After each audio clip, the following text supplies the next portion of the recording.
This is the Decarbonization Disruptors Podcast. I'm your host, Matthew Cohen. On this episode of our podcast, I am pleased to welcome Mary Nitschke, Chief Sustainability Officer from GreenT Climate Software.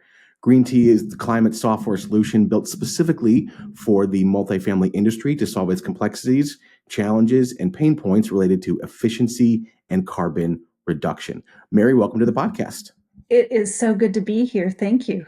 Yeah, it's great to have you. I'm excited to talk to you and get in all the wonderful things that you're doing now. I was really interested to talk about your background because I probably get once or twice a week an email from someone saying, I'm in a real estate operations role, I'm in a real estate investment company, I work in real estate sales, and I want to get into sustainability. I want to move to prop tech or something related to sustainability side of real estate. And that's essentially what you did in your career. So I was curious kind of how you did that, but also kind of what advice you would give to people in the real estate market that are looking to make that transition to focus on sustainability, carbon reduction, all things that you're doing. Absolutely. So I think my path was a little bit unconventional. I was with a property management company and was looking for that next opportunity, looking to grow and to build. And I continued to take on all of the projects that nobody else wanted to do. So if you remember, there used to be this Life cereal commercial where they'd go, "Oh, give that cereal to Mikey. He hates everything and Mikey likes it." That was me with utilities and utility management. Nobody wanted to do it. And I pulled it in and I loved the challenge of it. And what I also found with that challenge is that there weren't a lot of people who could do it. And so by focusing on something that nobody liked and nobody wanted to do, I could actually create a role and opportunity. As long as I followed my own rules, which is show the value of what you're doing. If you think you're going to go from an operational role into sustainability role without having a financial backbone to it, it's probably you're probably not going to be as successful as if you can take and quantify what you're doing in sustainability and translate it to the operations team, the asset managers, and the owners. What a value proposition would be for those components.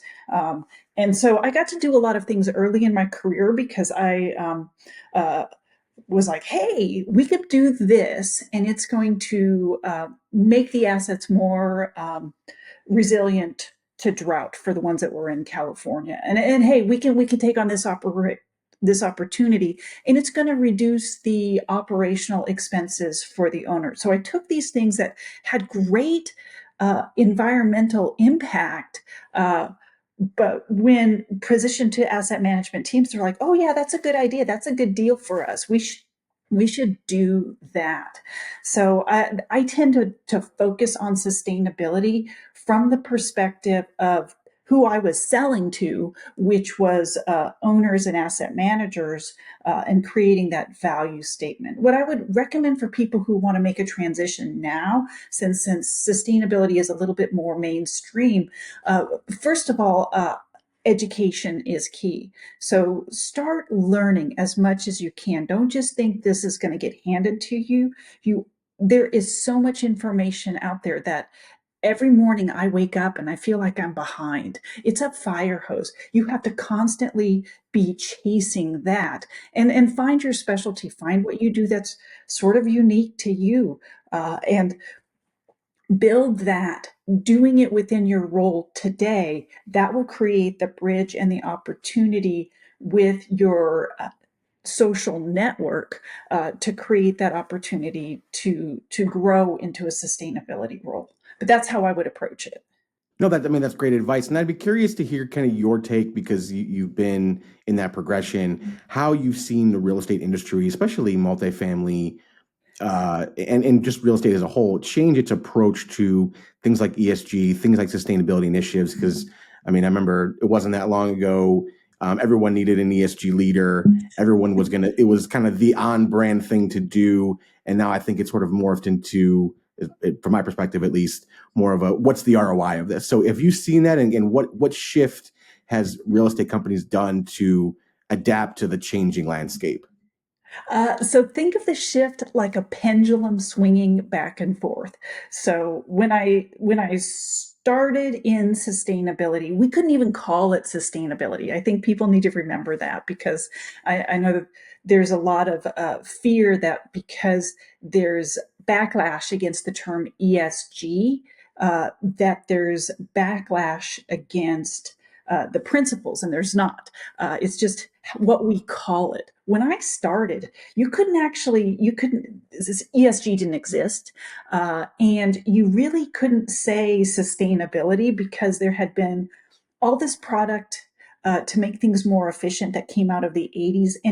And frankly, everything evolved. So at the time, it was probably pretty good. But when I came into it in the early 2000s, it was considered terrible. So are these low flow shower heads, and you feel like you were being etched by a laser, or it was a complete mist, or these low flow toilets that you had to press the button like 60 times and still the contents wouldn't void the bowl.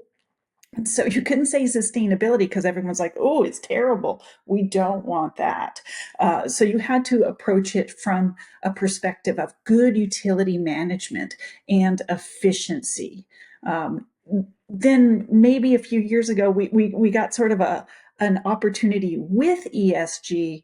Um, but I think frankly, I think we should have pulled more of the finances in at that point. We got kind of comfortable with telling people it's the right thing to do, but not why it's the right thing to do. We needed to say it's the right thing to do because, and we forgot to say because. Um, Efficiency, sustainability, uh, good governance was important when I started 24 years ago because it had economic drivers. And we just need to get back to those economic drivers. And we need to, I think, don't worry so much about the language, but understand the love language of the market that you're speaking to. And that market, that love language, whether we want to say it's carbon or not, it has always been economics. And so bringing those back into those components, I think, is just actually where we need to head. Uh, the term ESG is shifting. Now they're calling it responsible investment. How do you argue with that? How do you come in and say, no, I want to invest irresponsibly in my assets? We don't do that. So I think the language is going to shift, but the principles have existed for the last 25 years. And I'm sure those principles are being used in your role now at GreenT. So I'm excited to hear more about the software solutions you're currently providing, and specifically kind of how they're managing building performance standards and how you're really focusing in that effort. Yeah, absolutely. So with building performance standards, and if you haven't heard about what these are, there's regulation that is occurring, not at the federal level, but at local jurisdictional level. So it is occurring at state, county, city levels where they're making a requirement that buildings be a certain percentage more efficient than they used to. And I think this is important for people to think about because it's not these jurisdictions wanting to be mean or stick it to property owners. Throughout my career, the multifamily industry has debated if utility expense and consumption is controllable or uncontrollable. And they'll put it in the financial statements under uncontrollable expense, which means it's not managed. So when these jurisdictions are looking at these buildings and trying to create hardening within their districts, so the cities, the counties, the states, and by hardening I mean they're not trying to be mean. By hardening, I'm talking about how do we do the same amount or more with less commodity? How do we make sure that as we grow there's more to go around, and also how do we make sure that we're providing a really healthy environment? Because if we're just overusing, we're not doing good things to to our air quality. And I think we all like really good air. From my perspective, the better the air, the better for me. It's all about me. And so that's really where these building performance standards are coming into effect. But the problem is they're super complex, and multifamily, I've always described us as the redheaded stepchild of commercial real estate and single family home. They don't metabolize and they don't have the same opportunities of either class of real estate, but they have the challenges of both. Perfect. And so most of these building performance standards really were built with a focus around commercial real estate. Commercial real estate, you think a big office building or a retail center, you have maybe like 7 tenants, maybe you have 2 electric meters. And because these leases are long, you can, as the owner, work in terms to those leases that certain information and behaviors have to be provided by the tenants. You have none of that in multifamily. Your leases, the longest lease I've seen is 12 months. Most of them are month to month. You have corporate housing, so you have leases that are with an entity, and then they bring in a roving workforce. So in terms of making that behavior stick, it's a little bit more challenging. And these policies are written for that commercial building. So applying that to multifamily is tricky. And really that's what we were set out to do is take these complex policies for complex that are being pushed onto a complex state of real estate and really answer the questions of, okay, what do you have to do as a multifamily owner or operator to comply, and what's the risk if you don't? And so it's pulling those policies in, understanding how to display them for multifamily so that it makes sense, and then we actually even go back to the regulation entities themselves and ask the questions. Because I mean, frankly, if they're written for this class, they may not, even how you benchmark a property in multifamily, there's a different set of rules in Energy Star Portfolio Manager for multifamily than for the other classes of real estate. And so, how do we make all of that work for this industry? So that's what we're pulling in to to the platform and the software. So we're pulling in all of those attributes. We're simplifying it for multifamily because it takes into all those components. And then we're displaying, okay, here's your risk, and here's some recommended pathways to compliance. So you can make good choices, not just about what to do, but when to do it. So you may be looking, what happens to a lot of people is they're like, oh, good, I'm good for this round, or if I do this one thing, it'll be okay for this tier. But it gives us an opportunity for, like, you're good today. In 5 years from now, you're not going to be as happy. So let's use these 5 years now to do these things to get you to your current state of joyfulness in 5 years from now. So that's what we're really doing ambitiously at GreenT. And in that work, I think you probably have a really good perspective on kind of what technologies do you think are underserved in the multifamily market? Because I know that the multifamily market maybe doesn't take advantage of some of the software, some of the newer, HVAC technologies or lighting that we see out there, just given the sometimes it can be cost prohibitive. So where do you see that going, and what technologies that are cost effective could multifamily owners take advantage of that can help them get to those performance standards? I think a big component is there's two things. So as we're approaching electrification, and that's just the fancy pants terms of we're trying to make the air quality better, right? We're trying to eliminate carbon monoxide from the air. If, as you know, breathing carbon monoxide is bad.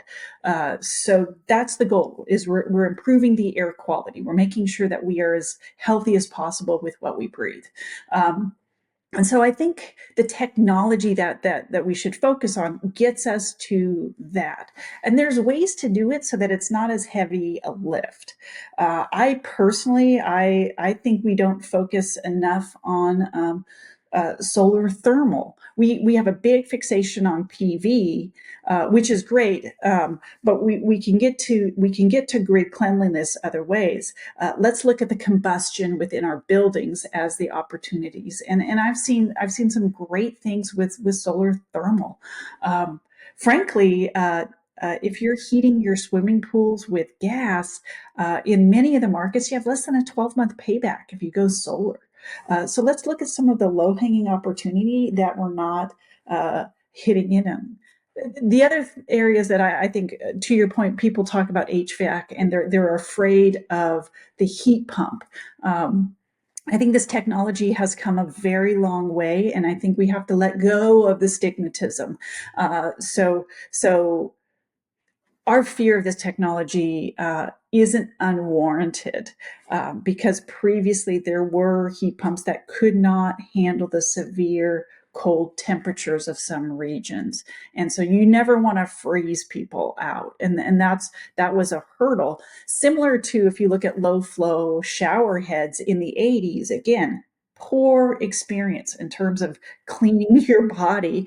But if you look at them today, frankly, you've probably have a low flow shower head, or you've gone to a hotel with one and you haven't noticed because the technology has advanced. That's where these heat pumps are going. I think with the technology, we also have to look at the opportunity with incentive programs. I think this is sort of it's not so much that the technology doesn't exist now, it's that we don't know how to fund it. So we're afraid of it and we don't know how to pay for it. So we just need to think alternatively about how we're approaching these things. My personal push where I think the industry should go is we should get rid of all of the gas ranges. Right now, there are convection ranges with a battery backup inside, so that they're at like 120 volts. It's basically like you've taken this gas appliance out and you've put an Xbox in your kitchen. You can do it without paneling your building. You don't have this huge electrical load because the battery charges. So it's that slow, we'll call it maybe a vampiric pull, but it's not as scary as Nosferatu. So that when you fire that oven up, it's coming off of the battery as opposed to pulling it off of your building, which means that you don't have that same risk, but definitely improves the air quality within the building. So I think these are some of the technologies that we should be paying attention to. And then I'm a big fan. I know it's sort of controversial, but I love AI, and but it's only as good as the data we feed it. So we have to be very nutritious about what information we're putting into our AI environments. But I think that this is a great solution to help distill a lot of information quickly so that we can turn sustainability into an operational component as opposed to a reporting and theoretical one. So those are the things that I really like to focus on. And some of the ones that you mentioned were interesting, especially like the moving from gas to electric or the heat pump, because what I wanted to get your perspective on is I'm always curious, people in your position, how we create more awareness of the importance of built environment sustainability. I don't know if it's simply that we don't have enough technology to make it so cost effective that everyone takes advantage of it. Is it a messaging issue where those who don't want things like moving from gas to electric or moving from more efficient water management, are they just louder than those who? So what do you think is the catalyst that really gets us to a level where we can really focus on built environment sustainability, which we know like 30% of all carbon emissions in the US come from buildings, right? So what's that tipping point where you think more investment and more awareness will come from it? Well, I think it's all about marketing and money, frankly, and maybe marketing goes into money, but I think we have to focus on um, on those components. So again, the operational expenses, the resiliency of the building, and market demand. I don't know why nobody talks about this, but Cushman Wakefield did a green study in 2023, and they looked. And if you don't know Cushman, they're huge. So they have lots of properties in lots of markets, and so they looked at their Class A conventional. Same approximate age in the same markets, and they looked at their certified properties versus their uncertified properties. And by certified properties is like, okay, this one has been built and is being marketed with a green standard. Those buildings that had that certification saw over a 3% higher rent than those that didn't have it. But we're not talking about that, which I think is crazy pants. If you pull that in with the Greystar resident survey that came out in 2024, where they indicated that 4 of the 6 items that Greystar residents felt were important were sustainable features. So we need to be marketing those. And it's sort of like there was this huge rage in the early 2000s for granite countertops. And frankly, asset managers looked at those and went 7-year payback. Yeah, that's good. I want that. I think sustainability components and these upgrades have that kind of a payback in terms of rent and marketability. And I think that's one of the things that we need to focus on. The other thing, frankly, is um, uh, with our sustainability reporting and with our compliance reporting in these markets with BPS, we need to demonstrate the economic hardening that we can do for our properties with sustainable features. Uh, Utility expense is a top 3 category, and still historically, we are debating if we can control it or not, which is crazy. So why not try? Because and people will go, oh well, I do a bill back program, so it doesn't. That only takes it to top 5. You're still paying a huge chunk. So why not hone that in? And I think those are the conversations that we need to have to really move this forward. And I think as we focus on those financial components of rent, sustainability of turnover, that efficiency and turnover, because it is, I mean, let's just be honest, it's much less expensive to keep a resident than to turn that unit over and market for a new one. So we look at those components, and then we look at the operational expenses that the owner has to pay. We combine that, and that's how we move the needle in this market. But it all comes down to the money. Yeah, and I think multifamily has a unique perspective there because, if you're going to rent uh, every 12 months, you need to have a marketable tool. And what you're saying is sustainability is kind of the key there, which I think makes, a ton of sense. So, no, I mean, this was fantastic. I mean, I think you gave really great insight. Our audience will love it. Anything else you want to share in closing about what's going on with GreenT now, what's upcoming that our audience should know and get excited about? Oh yeah, well. I mean, first we should get excited because so we are purpose built, as you mentioned, for multifamily. So we're taking this very hard class of real estate to design for sustainability. We spent the first year of our life as a company interviewing and talking to practitioners of utility management and sustainability within the multifamily space specifically to make sure that what we were building and designing solved for their problems. So it wasn't like a vanilla, we're going to throw up another sustainability solution, emphasis on throw up. We are going to actually solve for the challenges of this market. And that's not easy, that's ambitious. So we're going to take the hard thing and we're going to do the hard thing. What we're building, what you're going to see from us is a future proofing of sustainability in multifamily. And I know it scares people, but we're going to use AI to do it. We're going to feed it properly. We're going to treat AI as a tool and build our technology to evolve as that AI solution evolves. And so what you're going to see with GreenT is a product that continues to adapt and evolve as sustainability and multifamily does, because nothing is static. And that's what you're going to see from us. Well, no, it's very exciting. I'm really pumped to see what you guys are up to in the near future, and we'll definitely stay connected with you. So again, Mary, thanks for taking time to do this. This is the Decarbonization Disruptors Podcast, and we will see you next time.